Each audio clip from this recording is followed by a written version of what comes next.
Y la violencia desatada en Nigeria tiene sus raíces en la pobreza y en la religión. Los enfrentamientos hasta ahora causaron más de 300 muertos.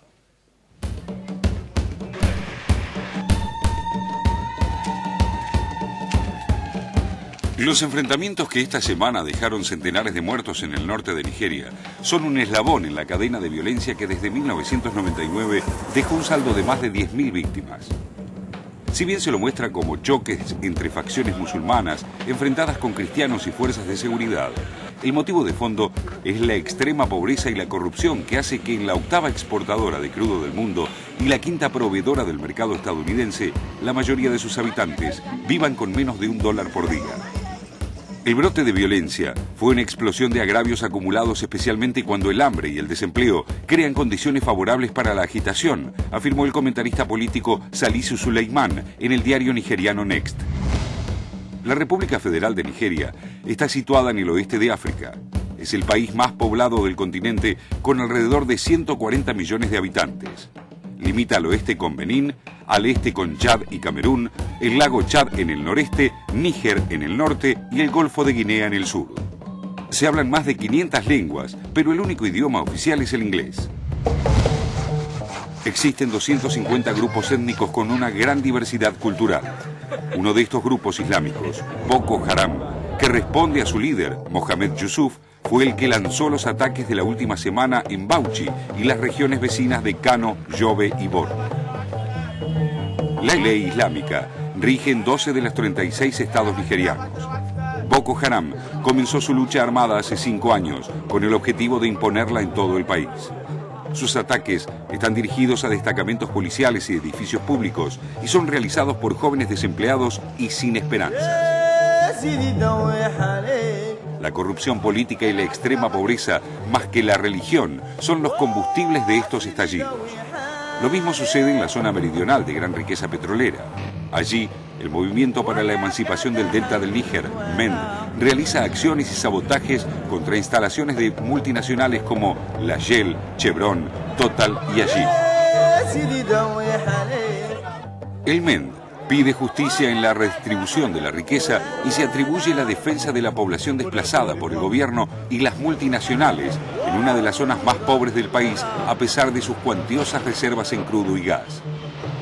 Estos ataques redujeron 1/3 la producción de crudo. A estas pérdidas se suman, según un informe de la ONU, el 10% de la producción anual de petróleo que se pierde debido al robo y la corrupción.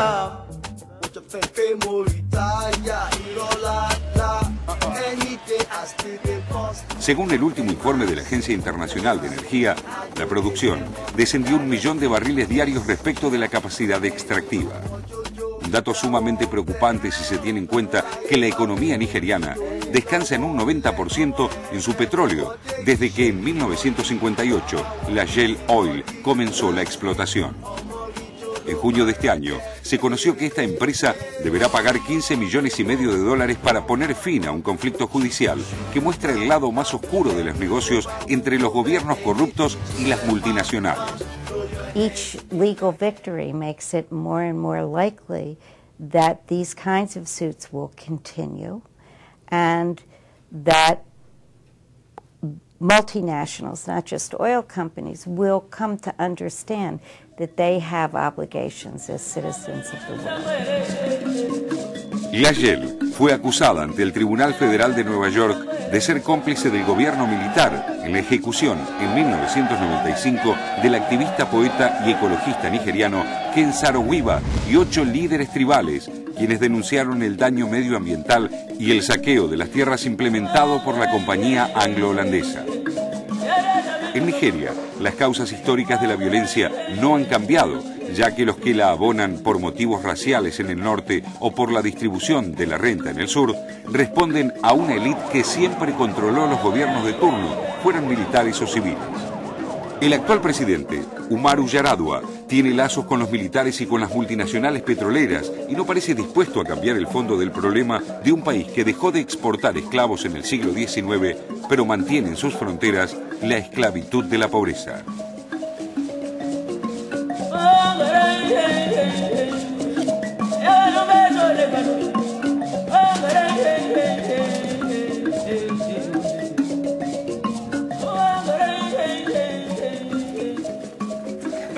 Hay muchas cosas interesantes para decir sobre la vinculación entre las petroleras, la política y las dictaduras militares, ¿no? Yo entré en la página de Shell en Nigeria y es muy interesante. Primero porque aparecen tomates. No tiene nada que ver con el petróleo.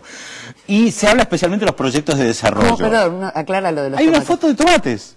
Racimos de tomates y todo tiene que ver con desarrollo. O sea, uno entra a la página de Shell en Nigeria, no parece una petrolera, sino que parece una ONG que se dedica a proyectos de desarrollo. United Fruit. Más o menos, en Nigeria. Eso me llamó mucho la atención. Después que Shell trabaja, según datos oficiales, en 28 países. 40% de los residuos tóxicos y de la contaminación en todo el mundo están en Nigeria.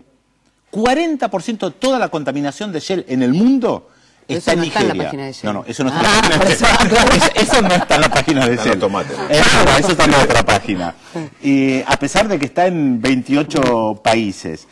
La contaminación en los 70 fue, también no está en la página de Shell, 4 veces más que lo que fue la contaminación de ese buque que se hundió, el Exxon Valdez, que fue una gran tragedia. O sea, los niveles de contaminación son impresionantes. Después, tampoco está en la página oficial de Shell, gran parte de la producción está en una zona que se llama Ogoniland, donde viven la gente del pueblo de Ogoni. En el 96, la Shell, que da mucho trabajo en Nigeria, eso fue un poco irónico de parte mía, tenía empleados solamente a 88 personas del lugar. El resto eran de otros lugares y muchos extranjeros, Pero no obviamente. tienen problemas con la inmigración, ¿te das cuenta? Reciben inmigrantes. ¿Reciben inmigrantes? Ahí hay unas cifras también impresionantes de la relación que hay entre homicidios, víctimas de la represión, y este tipo de causas, ¿no? Peleas o manifestaciones de ambientalistas contra las petroleras, el tema de protestas, como el caso que vos mencionabas, de poblaciones que reclaman los puestos de trabajo que le prometieron cuando se instaló la petrolera. Por ejemplo. Y esto recibe una represión muy violenta, que ya se cuentan por millares los muertos en este tipo de acontecimientos en Nigeria, sobre todo desde fines de los 90 para acá, ¿no? Lo que tenemos que aclarar además es que Mohamed Yusuf murió bajo bala policial, el líder del grupo Boko Haram, murió el jueves en circunstancias un poco oscuras, en el sentido de que él estaba bajo custodia policial. Dicen que se quiso escapar, lo cierto es que lo denuncian como una ejecución extrajudicial.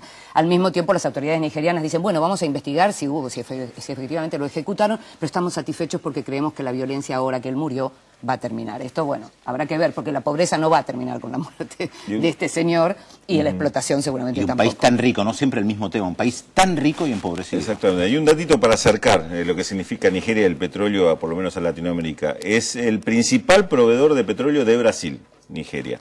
Y además Brasil a su vez es el segundo importador de petróleo nigeriano del mundo. Dentro de, creo que 2 o 3 semanas, se hace la cumbre en Caracas de América del Sur y África, que viene muy impulsada por Brasil, justamente.